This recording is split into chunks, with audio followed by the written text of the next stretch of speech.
What's up, guys? It's your boy, Barca Boy 103. Today we're going to be reacting to the Barcelona news over the past 48 hours, where there is a lot of discussion that has to be made. Firstly, updates on the two futures of the Joaos and how Barcelona want to keep them at Atletico Madrid and Manchester City respectively. Know this as well, and Barcelona have set their conditions and parameters to make these signings a reality in the summer. We also have loan reports from Bojan from the 6 loan players and their futures on Clement Lenglet, Eric Garcia, Alex Valle, Julian Araujo, Serginho Dest, and Ansu Fati, what the club currently think on their loans and who has a better chance of staying in the first team next season and who will be sold next season as well. But without a doubt, the biggest news around Barcelona recently has been a huge offer made by Al Hilal, the Saudi Arabian club, to Raphinha of around 100 million euros, which the club plans to accept. We'll talk about that, the details, and what could happen with the future of Raphinha as well. And finally, a big update on the future of Mikyail Faye, who is attracting a lot of interest from a variety of different clubs, and the club now, Barcelona, have to decide on his future, to sell him, keep him, or sell him in a way that Barcelona retains part of his future. But before we get into it, make sure you guys smash that like button down below. Let's try to get the 200 likes in this video. Be very much appreciated. Also, if you're new, make sure to subscribe down below if you haven't already, and let's get into it. Now, before we get into this video is sponsored by Number One Foot. Number One Foot is one of the best replica football jersey websites on the market right now. They have a variety of different items at absolutely fantastic prices. For me here today, I'm going to show you guys the training kit from this season. This is the warm-up kit that the players use when they go out for training every single day, pre-games as well. You have here the Spotify logo. They have the club badge on it with the diamond as well. And I also have here one of the sweaters they have from last season. This was the Catalonia version. It feels like I bought this from the Nike store directly. The quality is absolutely unreal. The printing is fantastic. And of course, mainly the prices are unbeatable. And if you use the discount code BOY at checkout, you do get an additional 15% off your final order. That is BOY. Use it at checkout. You get 15% off your order, and all orders above $80 as well will guarantee you free shipping. So what are you waiting for? Click the top link in the description down below and get your new football kits today. Let's start off with the transfer news over the past 48 hours. We do have firstly some big updates in regards to the future of the Joaos, following of course Deco and Joan Laporta saying about like 7 times in the media they want to keep them permanently. Fabrizio Romano's come out saying that Barcelona want to sign both Cancelo and Felix. Both Cancelo and Felix are super happy at Barcelona and they want to stay at the club as well. I could have came out with this report, but you know what, it's nice to have that little bit of confirmation, so to speak. So we do have an update on both their futures. Firstly, on Joao Felix, Mateo Morito from Relivos come out saying that Atletico Madrid do not want another simple loan for Joao Felix. He wants to stay at Barcelona, and Barcelona will try and keep him, but it will be necessary to find a formula between the two clubs. So again, everything now is in order in the preliminary phases. Atletico want to get rid of him, Barcelona want to keep him, Felix wants to go to Barcelona. So everything there so far so good, so to speak. Simple loan will not happen, which again makes sense. I think a loan can happen with a buy obligation, buy option if certain conditions are met. Of course, what that buy option price will be has to be agreed upon with Barcelona as well. So that does make sense. Apparently, according to reports, Atletico Madrid want around 60 million euros for Felix. I wouldn't even pay half that for him. Again, we wanted 60 million for Griezmann. What do we get? We got 25 plus variables. We gotta do the same thing. Keep that mentality. I'm telling. This is my message to the board. Keep the mentality with the Antoine Griezmann formula and apply it here with Joao Felix. Now, Alfredo Martinez from Sport came out saying that Diego Simeone wants to quickly sort out Joao Felix's situation as he aims to exclude him from Atletico Madrid's preseason next season. If Barca can create some space in their FFP, Joao Felix could be their signing for the upcoming season. So Atletico Madrid don't even want him for preseason, which means probably middle of July, they want this sorted out completely. Again, leaving him out to leave big question marks where he's going to go, all these things like that. If he does end up returning to Atletico Madrid, that's going to spark some debate. So it's essentially in the hands of right now Jorge Mendes. He's going to be going out there negotiating the operation. He knows what Barcelona's conditions are, our maximum efforts, things of this nature. He's now going to go to Atletico Madrid and try and sort out some sort of deal. Look, the reality is that this operation is definitely well underway, but reaching an agreement is nowhere near close at the moment. The two spectrums are so far away. Barcelona alone or cheap purchase. Atletico Madrid want 60 guaranteed, whatever the case may be. So the spectrum are quite far apart. It's just now making those baby steps to come into the middle to find some sort of agreement. All I hope for is that we just don't pay more than 30 for Felix. That's just my opinion. We gotta finesse them the way they finessed us for Antoine Griezmann. Now, finally, on Joao Cancelo, quickly, he's come out doing an interview talking about Barcelona's Champions League pursuit, his time at Man City, stuff like that. He also mentioned that he wants to stay at Barcelona next season to compete for titles. My desire is clear. Barcelona's a club I've always loved with Benfica. It's a club I want to stay at for the next 2 or 3 years, and then afterwards maybe go back to Benfica, retire there, and call my career quit. So again, he's making his desire very clear in the media. Again, it's been kind of the same news with the Joaos, but we're just getting a bit more developments here. There's tiny progression in the talks. I think the Joao Cancelo operation is going to be as easy as it gets with the two Joaos. It's mainly going to come down, of course, to Joao Felix. So wait and see how things turn out. But again, Barcelona now coming up with formulas and playing for the signings of both Joao Cancelo and Joao Felix this summer. Now, the main priority for Barcelona in the upcoming summer transfer window is, of course, the reinforcement of a pivot. But Barcelona could be betting in-house, with Luis Rojo from Marca saying that Christensen is increasingly feeling comfortable at the pivot position. With uncertainties about signing a pivot next season due to economic conditions, Christensen could end up filling that position next season. Very, very, very interesting that Christensen could end up being our pivot signing. While I'm not totally against it, I think it's a bit idiotic.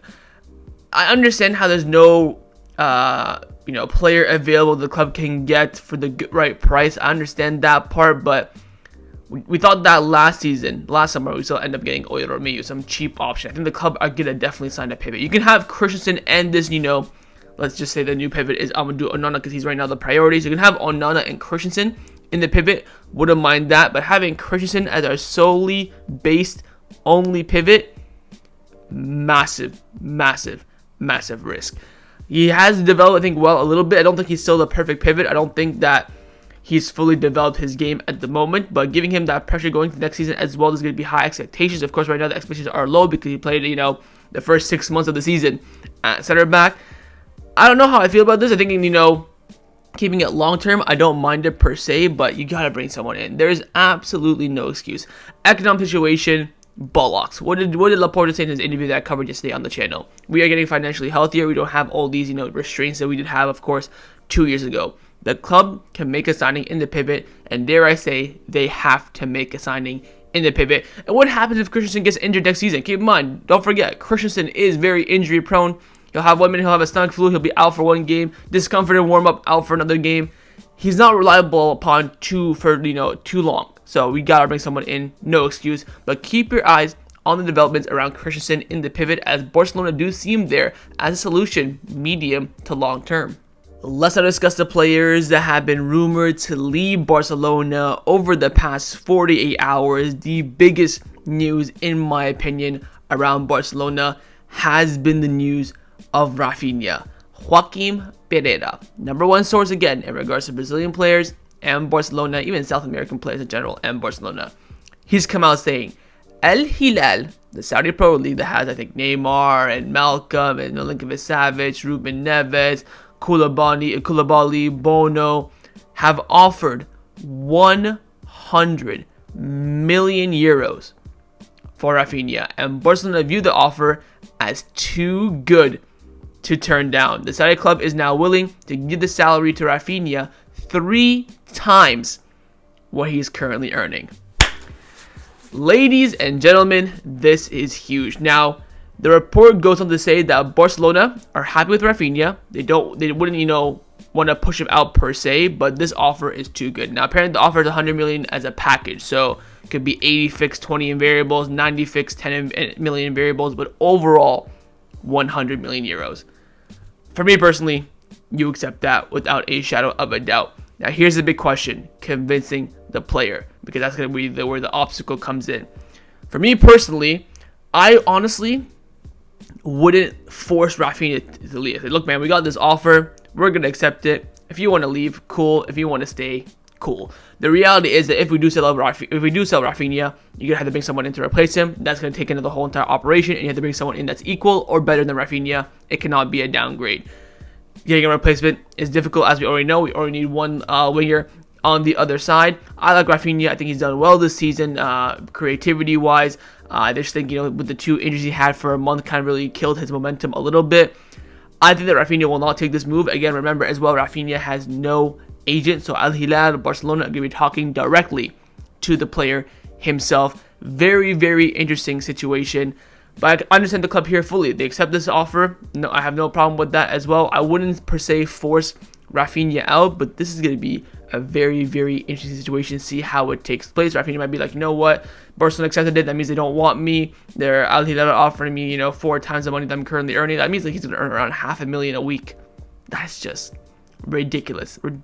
But it's very, very interesting. They went, of course, Al Hilal from 80 million offer, and now they bumped it up to 100 million, and it looks like Barcelona will accept it. Again, keep in mind, Deco, the sporting director of Barcelona, is the former agent of Raphinha, so I don't think he's going to push him out per se, but he's not going to be stupid and not accept this offer. So Barcelona are going to definitely accept this offer, and now it's going to be in the hands of Raphinha to decide whether he wants to move or stay. And if he decides to move, we're going to be into a crazy summer transfer window where Laporta was saying in the interview it's all been 1 or 2 signings. If Raphinha leaves, gotta make that 3 or 4 signings at this point. So we'll wait and see how things turn out. But again, Al Hilal have offered 100 million euros for Raphinha. Barcelona will accept it, and the decision now comes down to the player himself.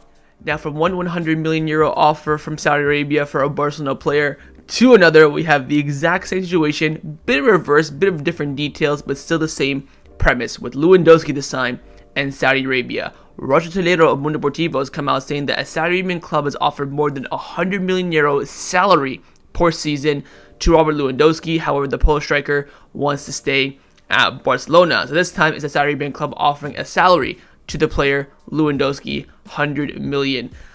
I mean, look, man, Saudi Arabia, they're still in the belts with this, really trying to, how to put it into words. We saw the Chinese league try to do this and they ended up flopping. Saudi Arabia really, remaining firm with just chucking money at it, at these big star players, and hoping something happens. Again, for me personally, I have no problem keeping Lewandowski next season. The issue comes about is with his salary. He cannot be earning 300,000 euros a week next season. If he wants to earn that money and he wants to leave, fair enough to him. But all we've heard from his camp, from his agents, from his wife, they love Barcelona. They want to stay in the city, the culture. They love everything there, which again is understandable. It is one of the best cities in the world, of course. It's going to come down to his salary, in my opinion. I think Barcelona want to keep him. The player wants to stay, unless we get some outrageous offer for him, which I would consider, 30 million euros plus. Because then we paid about 40, we paid 50 for him. So if they offer anything, I would say above 35 or so, with 1 year left on his deal, you absolutely take that in a heartbeat. So different situation in regards to Raphinha, because everything's going to be in the player's court. This one more so, a bit of a balanced play, but this one is the offer for the player himself and not towards Barcelona. Of course, if there's a side club bidding 100 million euros for Lewandowski, you take it and you run. But that's not going to be the case, of course. So wait and see how things turn out. I think that Lewandowski is way, way closer to staying in Barcelona and rejecting this offer than accepting it and going to Saudi Arabia.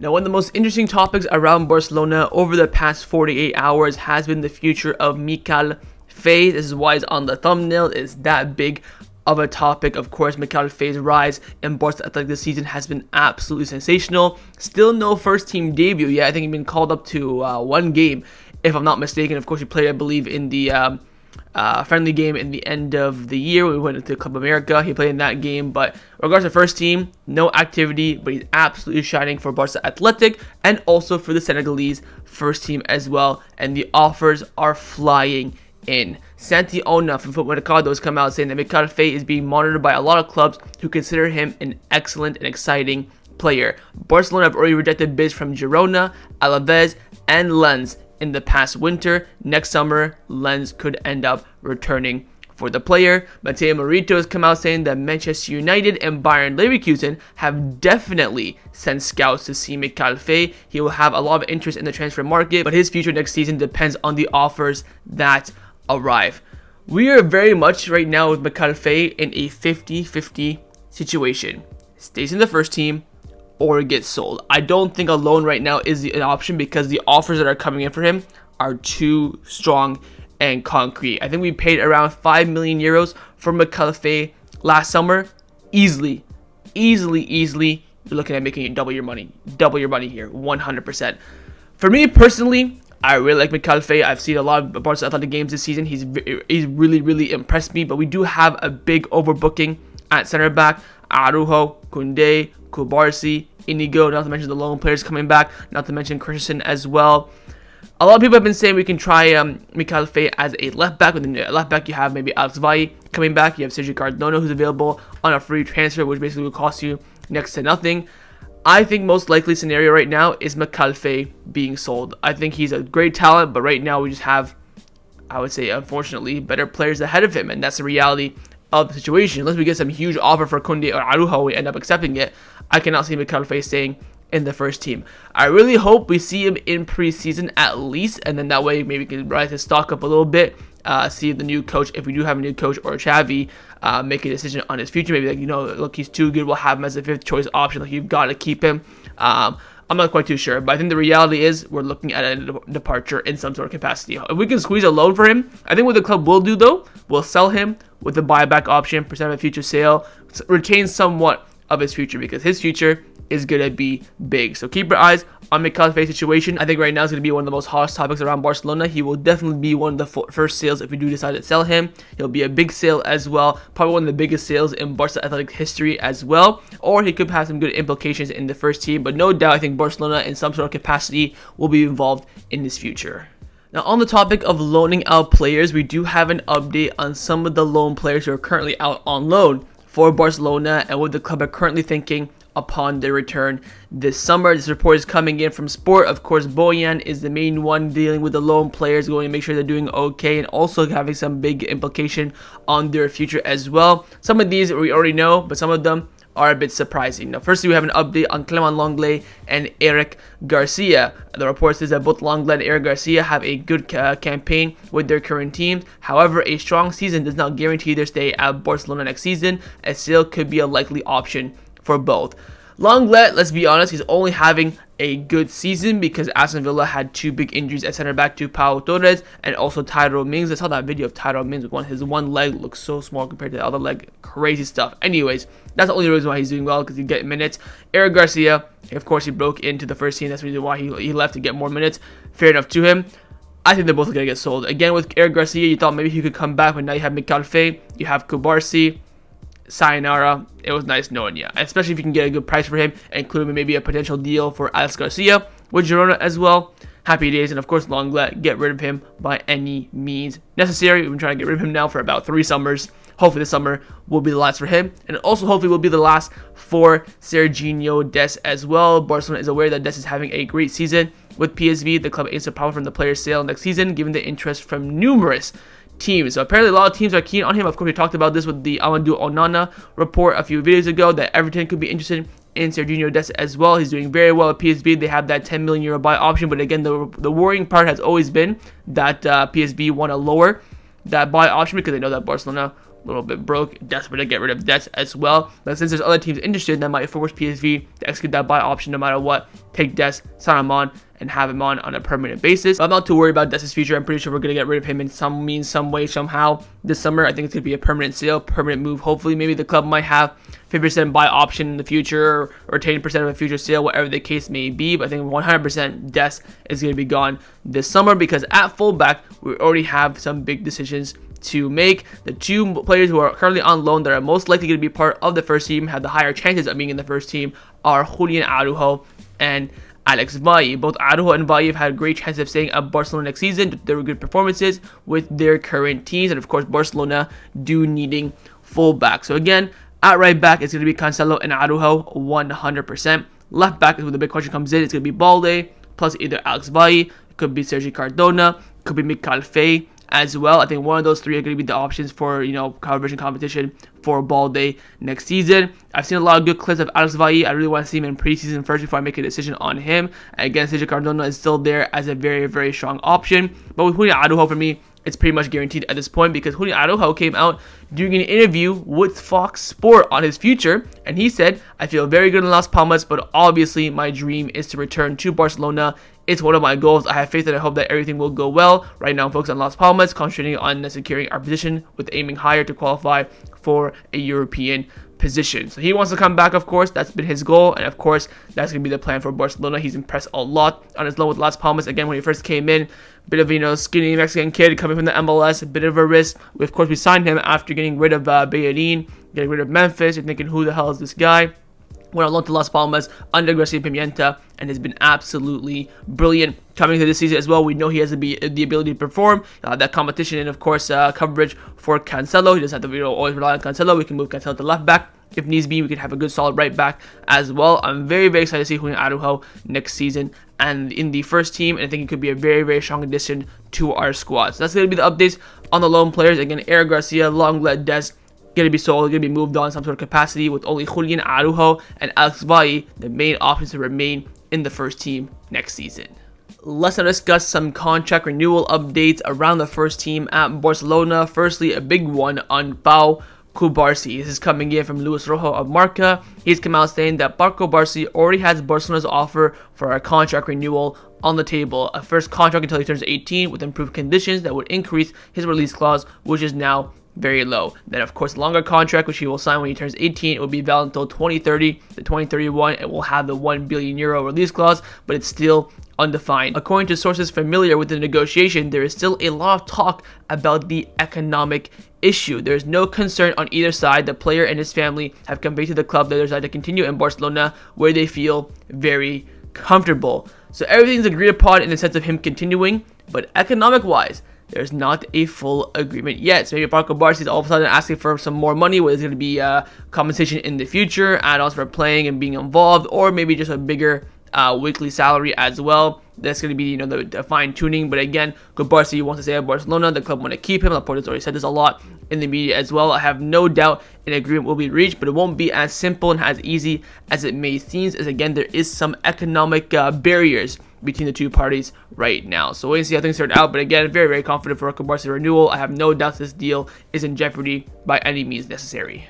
And the final contract renewal update is on Cubarsi's center back partner, and that is, of course, Ronald Araujo. He's been doing an interview in Uruguay after being arrested in one of the international games. Thank God for that. Asked about his transfer rumors and his future as well. Araujo said, "There's been a lot of talk about this issue, but I'm very happy in Barcelona." Again, reiterating the same thing. Him and the club are kind of saying the same thing, but we're still seeing no progression whatsoever. But let's hope that everything will be going as planned. Again, with the Bayern Munich interest now cooling as well, because they need to get rid of Kim Min-jae, Upamecano, or De Ligt before they even think about going for Araujo. Kind of leaves it a little bit of an open gate, open pathway for Barcelona to really negotiate and get a new deal over the line. But again, everyone's happy, but I think Araujo is probably going to wait until the end of the season, see how we finish, see who the new manager is going to be as well. I don't think this will be done before the season ends, unfortunately. So it's going to be a hectic summer in regards to player signings, of course, player exits, and also contract renewals as well.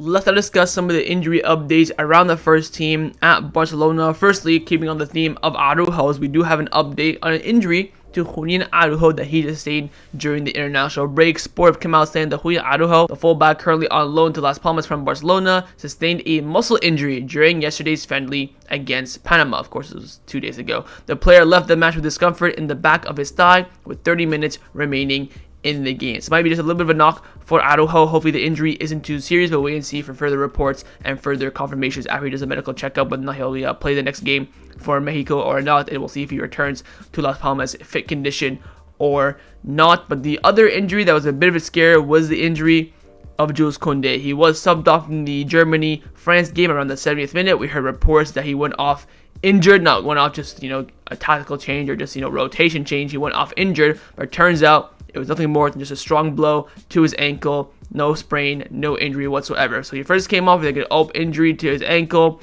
Reports came out where thinking, oh my god, international break, butting us right in the arse yet again. But thank God it's not the case. Koundé is fine, not injured. Hopefully he doesn't play the other game for France. He can get some rest, because again, he's played every single minute in 2024 for Barcelona, so he needs some rest in my opinion. So hopefully they won't risk him in the next game after receiving this strong blow to his ankle. But again, no injury for Koundé.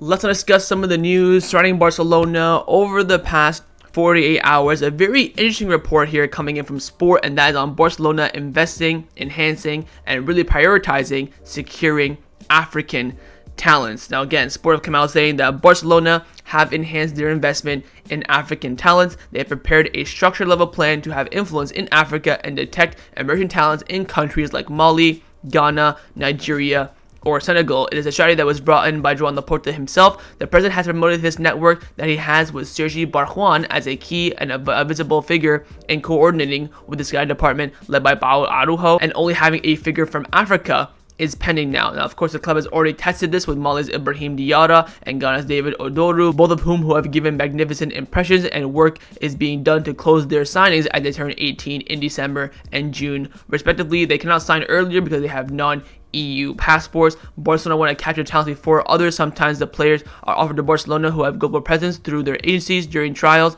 They are mentioned by Barcelona's analytics and coordinators. The club takes care of the boys, follows up and evaluate, then they negotiate if they think it's needed to sign them. Absolutely sensational this. We've lacked a lot in the African market. Of course, the club are also doing the same thing in South America. We got the report, I think, like 2 months ago from Joaquin Pereira saying that Barcelona now have they're sending scouts there multiple times. They have a network there as well, which Deco is leading. They have specific scouts as well watching for those South American talents, and we're doing the same thing in Africa as well. Brilliant. Again, we've already seen the likes of Mikyail Faye, success in this kind of operation. I think we're going to actually sign Ibrahim Diarra as well. Whether we sign David Odoru or not remains to be seen, but I think the club really love Ibrahim Diarra, and after his impressive World Cup as well, under 17 World Cup in November, they really want to take him on at Barcelona Athletic for sure. So we'll see how this development takes place, but again, absolutely brilliant from Barcelona as they continue to develop their network and broaden their horizon to acquire talent from all over the world. Now, the final topic that I want to discuss before I end off this video is in regards to Joan Laporta's bank guarantees that he, of course, gave to La Liga over the course of the summer. We have some updates on these bank guarantees and when he'll be getting them back, or whether or not he's lost them completely. Now, Frank Sport has come out saying that last year, the board presented 2 guarantees. One in June worth 6.7 million euros for failing to meet the amount promised to reduce the wage bill present in the viability plan, and the second in September worth 12 million euros to help register the new signings. Barcelona are calm in recovering the 2 guarantees. The first guarantee will be returned as the promised wage reduction in the section has been fulfilled. The second guarantee can be recovered if the club shows a profit of 8 million euros, but if the club shows losses, Javier Tebas can execute the guarantee. Though the club is 27 million euros short of the budget right now, there's still time until June 30th to correct the deviations, as the new sponsorship deals and increased ticket sales can help. A portion of the deviation has already been recovered with a sold out match against Napoli and other large turnarounds that is expected, of course, against PSG in that second leg in the Champions League quarterfinal. In case a guarantee is executed, all board members will contribute. Joan Laporta, the treasurer, Ferran Oliveira will contribute the highest amount. Eduardo Romeu, the former executive vice president, will also have to contribute despite his recent departure. So again, the board have put these monies forward to help Barcelona, and again, no other board, no other president in the world will do this themselves. This is why having these people in power just benefits Barcelona even more. But again, they've given up about 20 million euros total of their own money to help Barcelona, and again, that's just guarantees. They have not given it per se out of their pocket. They said, look, Javier Tebas, here's 12 million on the table for you. You can take that if we don't reach our goals. Just let us continue our work. So Javier Tebas kind of has that check, so to speak. He hasn't cashed it in yet, but he will cash it in if, of course, the conditions of the budget have not been met. And of course, Laporta will, of course, pay that if it ends up needing it. Of course, not Laporta himself, him, Ferran Oliveira, and Eduardo Romeu. Even though Eduardo Romeu already left, he, of course, gave that guarantee legally, so he has to, oblige to it,